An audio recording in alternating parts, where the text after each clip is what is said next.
Hi, again. I have another story. It's called Big Sister and Little Sister by Charlotte Zolotow. If you don't know her books, you should definitely look for them.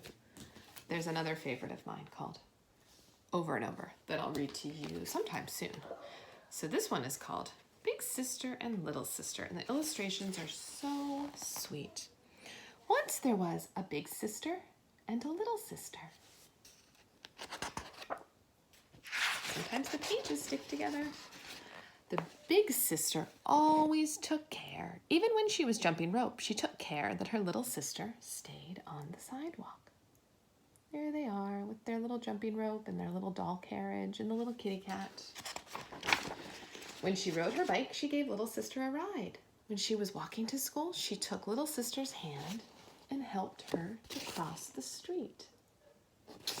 So kind. When they were playing in the fields, she made sure little sister didn't get lost. When they were sewing, she made sure little sister's needle was threaded and that little sister held the scissors the right way. Big sister took care of everything. Little sister thought there was nothing big sister couldn't do.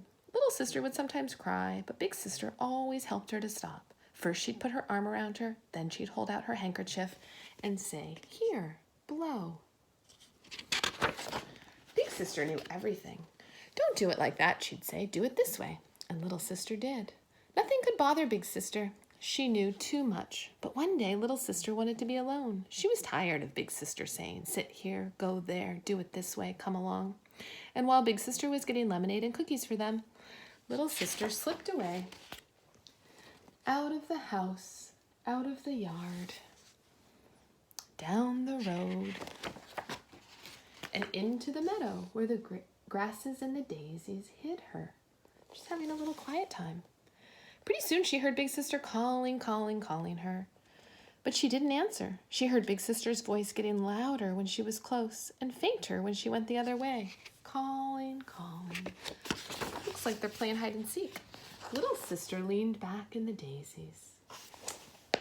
She thought about lemonade and cookies. She thought about the book big sister had promised to read her. She thought about big sister saying, "Sit here, go there, do it this way, come along."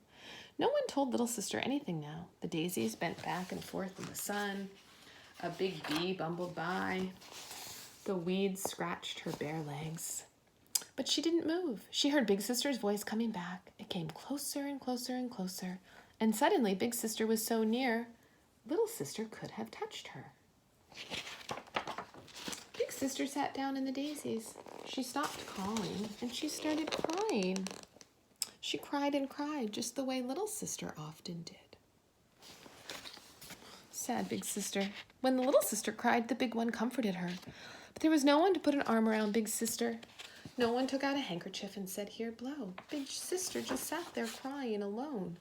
Little sister stood up, but big sister didn't even see her. She was crying so completely. Little sister went over and put her arm around big sister. She took out her handkerchief and said kindly, "Here, blow." Little sister's taking care of big sister. Big sister did. Then the little sister hugged her. "Where have you been?" big sister asked. "Never mind," said little sister. "Let's go home and have some lemonade."